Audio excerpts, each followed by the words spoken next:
Hello again. Welcome to another thrilling episode of Investigators in Cars Drinking Coffee. I'm your host, Mark Murnan, president of Complete Legal Investigations in West Palm Beach, Florida. I'm a certified legal investigator, certified fraud examiner, and once again, I am joined by my co-host, co-founder, not the cup of coffee. This is just us drinking coffee. I got toast. Yes, here we are. To my co-host, the fabulous, the amazing Wendy Strombernan, licensed private investigator, certified paralegal. Nobody looking around. Certified paralegal, and all-around great business partner. Oh, yeah, very sweet. Yeah, okay, so that part's true. That part is absolutely I don't know true. about That's why we're still in business. Anyway, we are talking about something, a current event here, the sentencing of Lori Loughlin, a somewhat famous, maybe not A-list, but a famous, well-known. She's famous now. She is famous. Actress who she and her husband were convicted in federal court of a college scam, providing false information and getting their daughters into a college. I think University of California, one of the campuses there. Oops, yeah.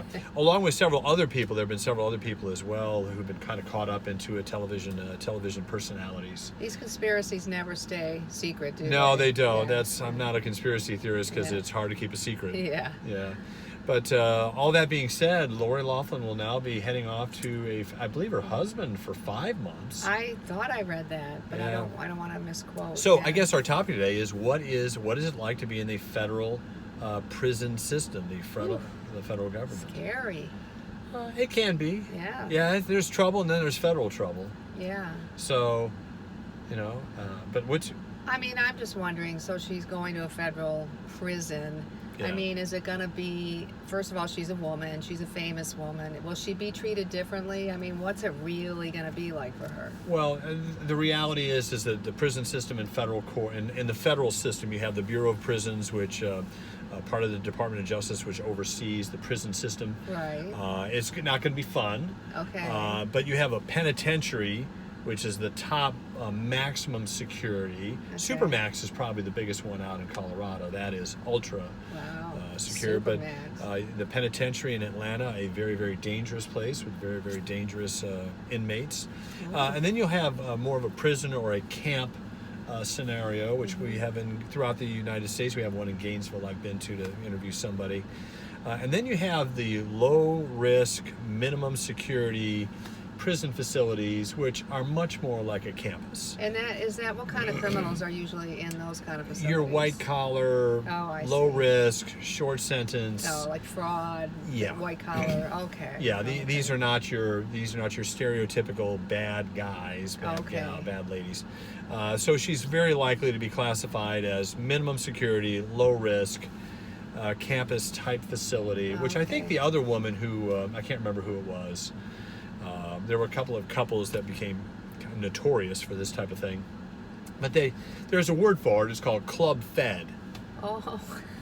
You've heard that? I was thinking it might be more like a pandemic shelter, it's shut down where she can't get her hair done or makeup or anything. Well, it's probably going to be, it's certainly not going to be the level of living she's been accustomed to. Yeah. But it is more like a camp maybe than a prison. Okay. But there'll still be regulations, limitations. You're not free to come and go. Some people in these facilities are able to go to work. Most people will have to stay. Her husband will have a longer period of time, but again, low risk, minimum security, not a danger or a threat to the community, but it's still prison. Is it going to cost them any money? I know our the county jails charge the inmate. Yeah. I wonder if it, costs them. I'm sure there'll be a judgment. I'm sure that probably won't be a big issue.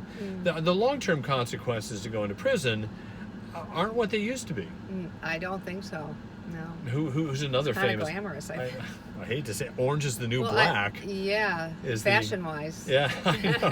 From black cocktail dress to orange jumpsuit. Yeah. This won't be even like the TV series, though. I mean, literally, you can almost walk into some of these camps. You have to, obviously, security is tighter. Yeah. But it isn't the barbed wire guards every 5 feet.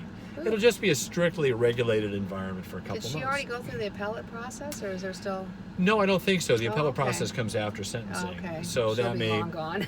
I know it could be over before you know it here. Yeah. But regardless, I mean, it's different. But Martha Stewart, What happened to Martha Stewart's brand after she got out of prison? She seems to be doing pretty darn good. I Yeah. just heard something new. She's coming out with. Yeah, convict life ain't what it used to be. Yeah, our society seems to accept white collar crime pretty well, and you know. Even though there are victims, it's just at a Yeah. different level. It's not a violent crime, and yet it's Yeah. still a fraud. It's Yeah. still not condoned in our culture, in our society. In our justice system, they Yeah. don't condone it. No, yeah. they don't. Yeah. So this is just another episode for someone who's been in the public eye Yeah. on a couple of television series. I vaguely remember her face, but I didn't really. I really think it's going to promote her career, to be honest with you. I know. I know. You get some street She creds. can gut it out, you know. Yeah, but again, just from our experience working in the criminal justice system, the federal system is very difficult, much more challenging than the state system. In South Florida, where we're at, certainly it would be better to be in state court than federal court. However, depending on the type of crime and the consequences, they spent a lot more money defending themselves than they would have in state court. So they could come out, in a different financial picture, but they won't be fundamentally changed or chastised. The mental health alone. Yeah, I know. Yeah. So I think I'll just keep paying that parent school loan and be and glad be grateful for our it. kids are out of college. Yeah. But anyway, just a little very fascinating sidetrack. Yes. What will happen to Lori Loughlin beforehand? Anybody's guess. However, it's going to be a change, and it's going to be dramatic to wake up and realize that you're confined and you just can't come and go as you wish. Check. You're not above the law. No one's above the law. Thank goodness in our culture so far, in our society, no one, frankly, is above the law. True. And this is just an example of that. But anyway, stay tuned. If you're not already a subscriber, click on in, get a couple of our cool coasters. Please. Oh, I got to get them lined up. Cool coasters. And watch for Wendy's webinar on October 7. We'll be providing more background on that. Finding former employee. If you're a private investigator and looking to get into perhaps more lucrative market of research, the Silver Bullet may be an avenue for you to go to. But I think that's about it for now. Not a real silver bullet. Not a real Just so silver you know, bullet. just It's only for being werewolves. clear. It's Okay. a kind of a metaphor. Right. But we'll see you next time on Investigators in Cars Drinking Coffee. Thanks for joining us. Bye-bye.